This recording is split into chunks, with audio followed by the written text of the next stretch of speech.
Sir, ഇപ്പം നമ്മുടെ കേരളത്തിൽ ഏറ്റവും അധികം ചർച്ച ചെയ്യപ്പെടുന്ന കാര്യങ്ങളൊന്നും വാജിവാഹനമാണ്.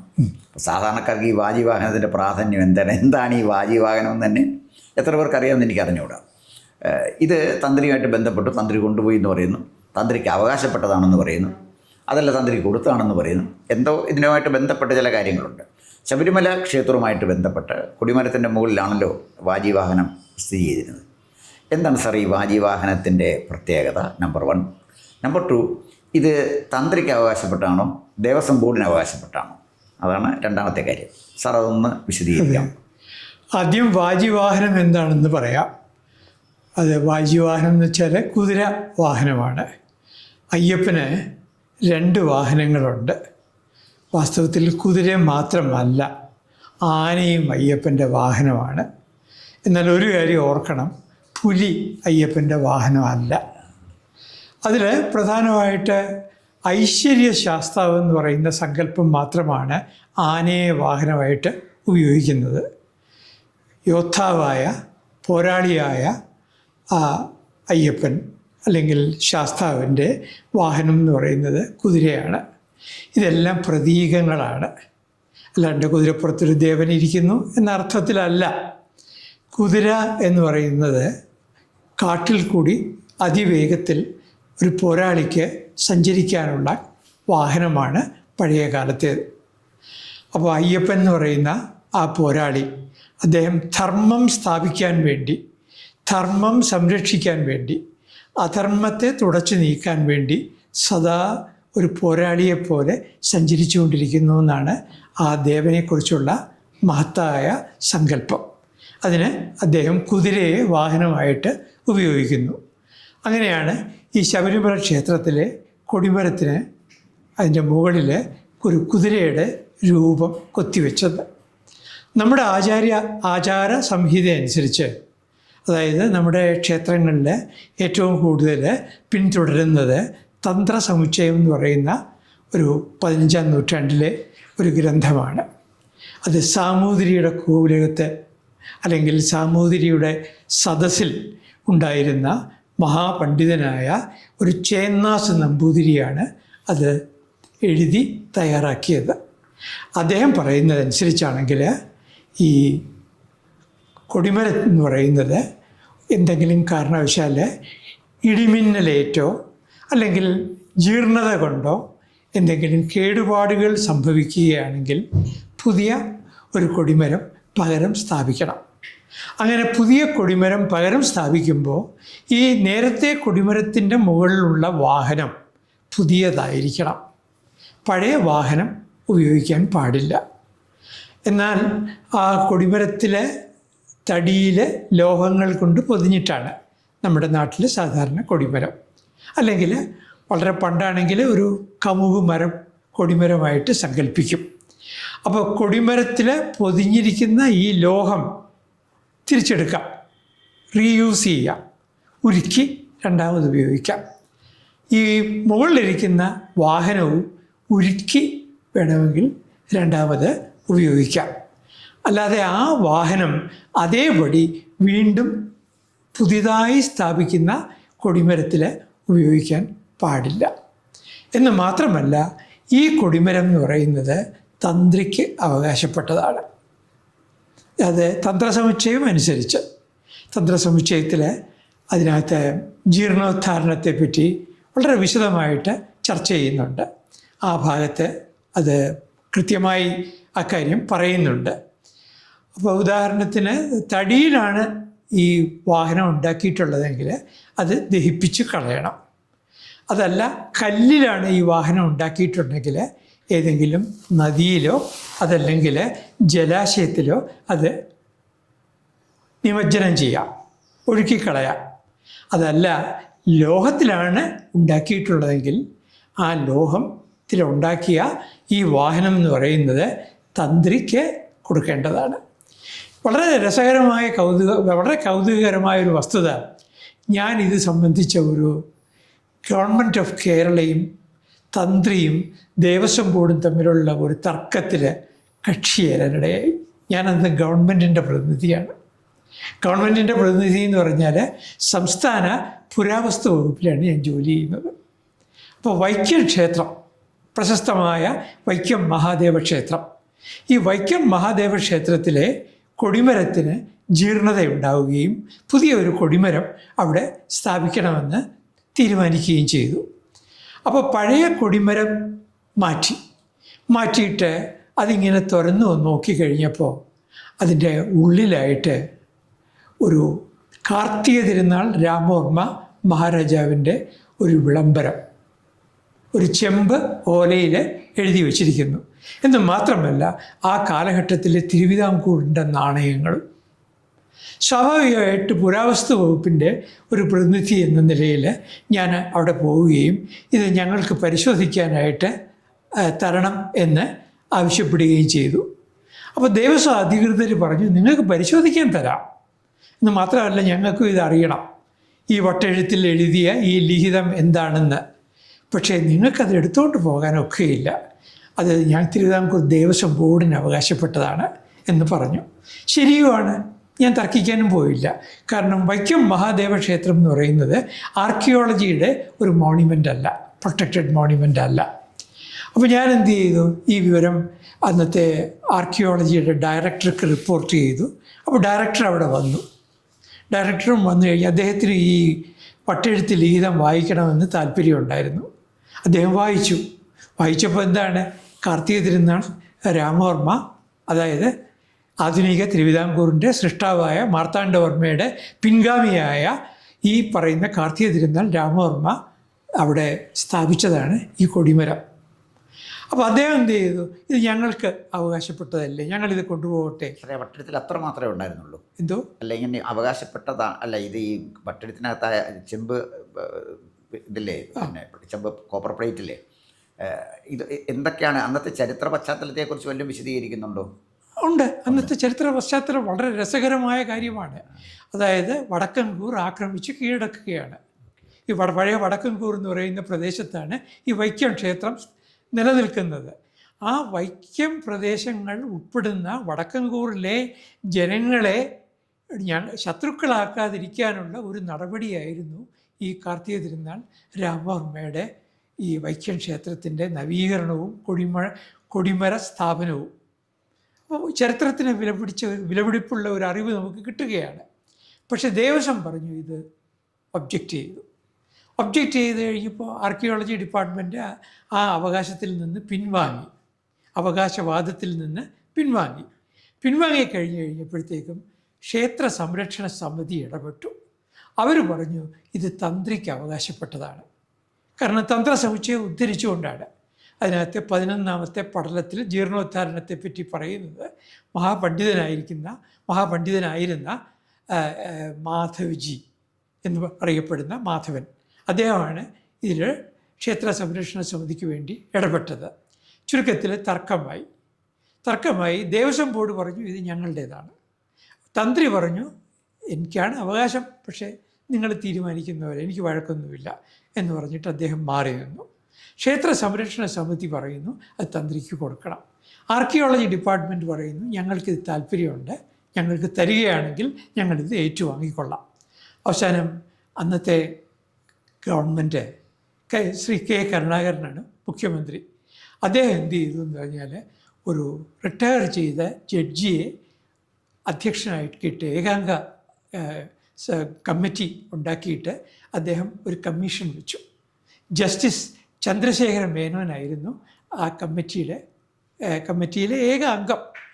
അപ്പോൾ ആ ജസ്റ്റിസ് ചന്ദ്രശേഖര മേനോൻ്റെ അടുത്ത് ആർക്കിയോളജി ഡിപ്പാർട്ട്മെൻറ്റിന് വേണ്ടിയിട്ട് വാദിക്കാനായിട്ട് ഞാൻ പോയിട്ടുണ്ട്.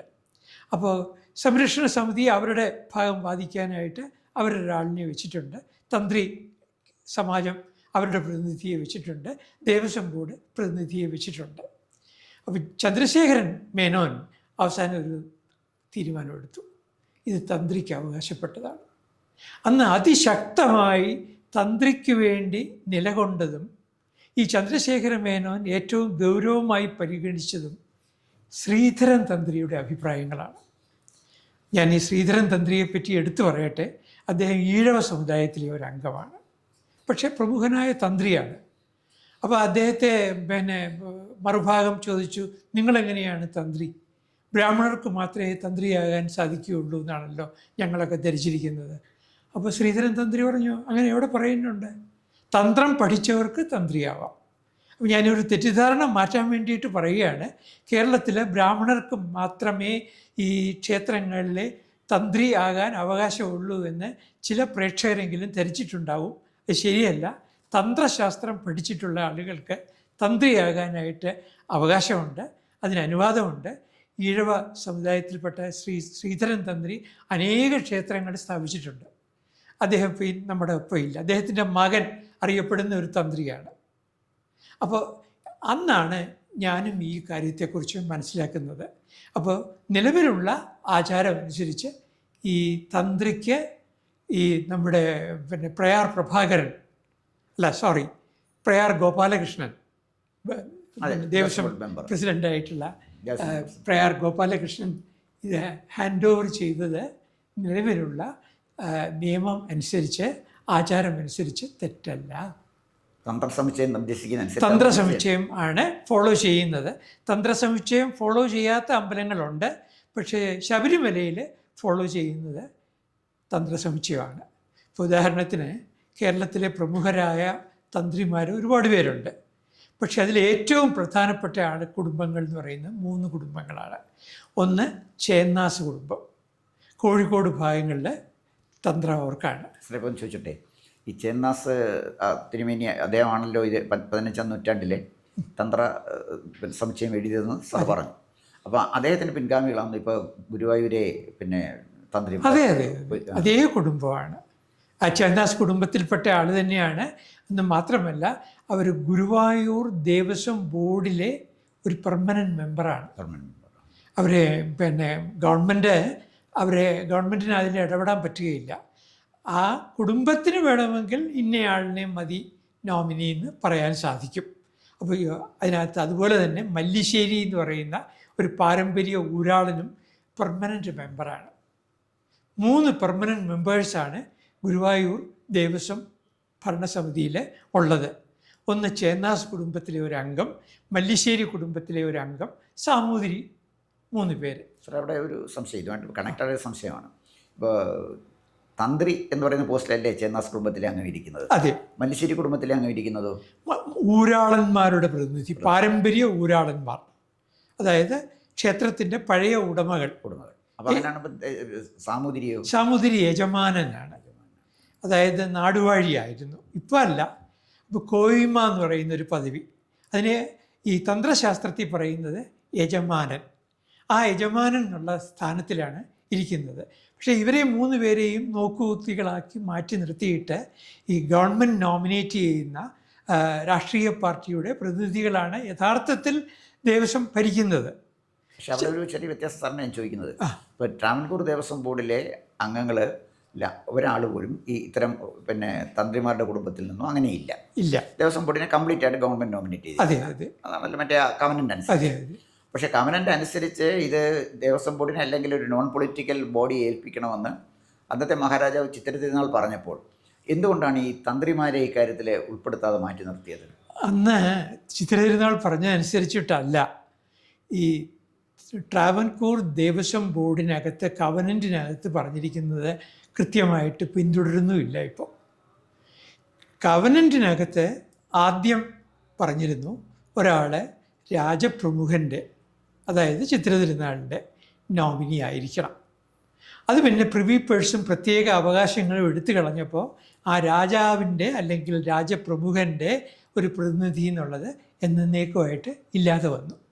പിന്നെ പറയുന്നൊരു കാര്യം, ഹിന്ദു നിയമസഭ സാമാജികന്മാരുടെ ഒരു പ്രതിനിധി, പിന്നെ പറയുന്നത് മന്ത്രിസഭയിലെ ഒരു പ്രതിനിധി. അപ്പോൾ ഇങ്ങനെ 3 പേരുള്ള ഒരു സമിതിയെയാണ് കവനൻറ്റിനകത്ത് പറഞ്ഞിരിക്കുന്നത്. ഇപ്പോൾ 3 പേരും ഉണ്ട്. പക്ഷേ ഈ 3 പേരും എന്ന് പറയുന്നത് മന്ത്രിസഭയുടെയും അല്ലെങ്കിൽ നിയമസഭയുടെയും പ്രതിനിധികൾ ആയിട്ട് മാറിയിട്ടുണ്ട്. അപ്പോൾ കവനൻറ്റിൽ പറഞ്ഞിരിക്കുന്ന വ്യവസ്ഥ അതേപടി പാലിക്കുന്നില്ല. അതിനകത്ത് അന്നത്തെ കാലത്ത് അത് പറഞ്ഞിരുന്നില്ല. തന്ത്രിമാരുടെ ഒരു പ്രതിനിധി, തന്ത്രിയുടെ ഒരു പ്രതിനിധി വേണമെന്നോ ആചാര്യന്മാരുടെ, അത് വളരെ പെട്ടെന്ന് ഡ്രാഫ്റ്റ് ചെയ്ത ഒരു കാര്യമാണ്. അതിനകത്ത് അമെൻമെൻറ്റ് വരുത്താൻ പ്രൊവിഷനുണ്ട്. വീണ്ടും പറഞ്ഞാൽ സുധാകരൻ, ജി സുധാകരൻ ദേവസ്വം ബോർഡ് മന്ത്രിയായിരുന്ന കാലത്ത് ഒരു അമെൻമെൻറ്റിന് വേണ്ടിയിട്ടുള്ള നീക്കമുണ്ടായി. അദ്ദേഹം ചില നിർദ്ദേശങ്ങൾ വെച്ചു. അതിനകത്ത് വളരെ കൗതുകകരമായൊരു വസ്തുതയാണ്, ഭാഗവത പാരായണം നടത്തുന്ന അല്ലെങ്കിൽ രാമായണം വായിക്കുന്ന പാരായണക്കാരുടെ ഒരു പ്രതിനിധി വേണം എന്നും മറ്റുമൊക്കെയുള്ള കേരളീയർ തന്നെ അത്ഭുതപ്പെട്ടു പോയി. എങ്കിലും അതിൻ്റെ പിന്നിലുള്ള ഉദ്ദേശം നമുക്ക് മനസ്സിലാവുമല്ലോ. അപ്പോൾ അദ്ദേഹം ഒരു ഭേദഗതി നിർദ്ദേശിച്ചുവെങ്കിലും അതൊന്നും നടപ്പിലായില്ല. ഞാൻ വീണ്ടും ശബരിമലയിലേക്ക് വരികയാണെങ്കിൽ, ഈ പറയുന്ന വാജി വാഹനം ഈ പ്രയാർ ഗോപാലകൃഷ്ണൻ അത് ശബരിമലയിലെ അന്നത്തെ തന്ത്രിക്ക് കൊടുത്തതിൽ തെറ്റു പറയാൻ സാധിക്കുകയില്ല. തന്ത്രിയുടെ മറ്റ് നടപടികളെക്കുറിച്ച് എനിക്ക് അഭിപ്രായ വ്യത്യാസം ഉണ്ടായേക്കും. അല്ലെങ്കിൽ അദ്ദേഹം അദ്ദേഹം അവിടെ നടക്കുന്ന ആശാസ്യമല്ലാത്ത കാര്യങ്ങൾ യഥാസമയം റിപ്പോർട്ട് ചെയ്യുന്നതിൽ ഒരു ജാഗ്രത കുറവ് അദ്ദേഹത്തിന് ഉണ്ടായെങ്കിൽ അക്കാര്യം ഉണ്ടായി എന്ന് തോന്നിയിട്ടുണ്ട്. എനിക്ക് അഭിപ്രായമുണ്ട്. അദ്ദേഹത്തിന് അധികാരമില്ല, പക്ഷേ ഒരു ഭൗതികമായ അധികാരമില്ലെങ്കിലും അദ്ദേഹത്തിൻ്റെ ആത്മീയമായ അധികാരം ഉപയോഗിച്ചില്ല. ഒന്നുകിൽ ഭീരുത്വം കൊണ്ടായിരിക്കും, അല്ലെങ്കിൽ അദ്ദേഹവും ഈ സിസ്റ്റത്തിൻ്റെ ഭാഗമാകാൻ ആഗ്രഹിച്ചതുകൊണ്ടും ആകാം. അതിനെപ്പറ്റി എനിക്ക് അഭിപ്രായ വ്യത്യാസമുണ്ട്. പക്ഷേ ഈ വാജി വാഹനം എന്ന് പറയുന്നത് ഇതൊരു ചെറിയ കാര്യമാണ്. ഇന്ന് മാത്രമല്ല, ഈ നിസ്സാരമായ കാര്യത്തിലാണ് ഇപ്പോൾ ചർച്ചകൾ മുഴുവൻ വഴിതിരിഞ്ഞ് പോകുന്നത്. അതല്ല വേണ്ടത്. ശബരിമലയിലെ ആ പ്രതിസന്ധിക്ക്, ആ പ്രശ്നത്തിന് ശാശ്വതമായ പരിഹാരം കാണുന്നതിന് അതിൻ്റെ ആഴത്തിൽ അതിൻ്റെ പ്രശ്നങ്ങളെക്കുറിച്ച് നമ്മൾ മനസ്സിലാക്കേണ്ടിയിരിക്കുന്നു. അതിന് പരിഹാരം കാണണം. എവിടെയാണ് പാളിച്ചകൾ സംഭവിച്ചത്?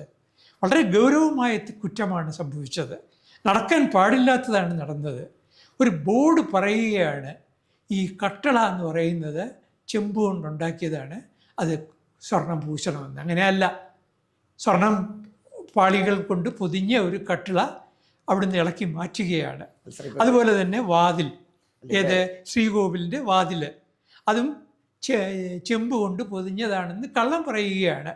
അത്ര പ്രകടമായ ഒരു വ്യാജ പരാമർശം നടത്തി എന്ന വിവരം തന്ത്രിയും ഒരുപക്ഷെ അറിയാതെ വരുമോ? തന്ത്രിക്ക് അവിടെ അധികാരമില്ല എന്ന് പറഞ്ഞാലും ഒരു ആധ്യാത്മികമായ ധാർമ്മികമായ അദ്ദേഹം ഒരു അഭിപ്രായം പറയേണ്ടതായിരുന്നില്ലേ? അപ്പോൾ അവിടെ കുറച്ചു കാലമായി നടന്നു വരുന്ന ഒരു ജാഗ്രത കുറവിനെക്കുറിച്ച് നമുക്ക് വിശദമായി ചർച്ച ചെയ്യേണ്ടിയിരിക്കുന്നു. പക്ഷേ ഈ ഒരു ചെറിയ കാര്യത്തിലേക്ക് ചർച്ചകൾ പോകുന്നത് ഒരു അർത്ഥശൂന്യമാണ്. അതിനെപ്പറ്റി അജ്ഞത കൊണ്ടാണെങ്കിൽ അത് വിശദമാക്കേണ്ടതാണ്. അതാണ് ഞാൻ ഇത്രയും വിശദമാക്കിയത്. ഓക്കെ സാർ, അപ്പോൾ എന്തായാലും ശരി, വാജിവാഹനം തന്ത്രസമുച്ചയം അനുസരിച്ച് തന്ത്രിക്ക് അവകാശപ്പെട്ടാണെന്ന് സാറ് പറഞ്ഞു. അത് നമ്മുടെ ഇതിനെക്കുറിച്ച് അറിയാൻ പാടില്ലാത്ത നമ്മുടെ പ്രേക്ഷകർക്ക് കൃത്യമായൊരു ഇൻഫർമേഷൻ കൊടുക്കും, ഒരു വിവരം കൊടുക്കുമെന്നാണ് എൻ്റെ പ്രതീക്ഷ. അതോടൊപ്പം തന്നെ വായിക്കണോ ചന്ദ്രസമുച്ചയത്തിലെ ഭാഗം? ഞാൻ തയ്യാറാക്കി ആവശ്യമുണ്ടെങ്കിൽ അല്ല, അതുകൊണ്ട് സാറേ നമ്മൾ പറഞ്ഞാൽ മതിയല്ലോ, കാരണം സമയപരിമിതി കൊണ്ട് നമ്മൾ അങ്ങോട്ട് പോകും.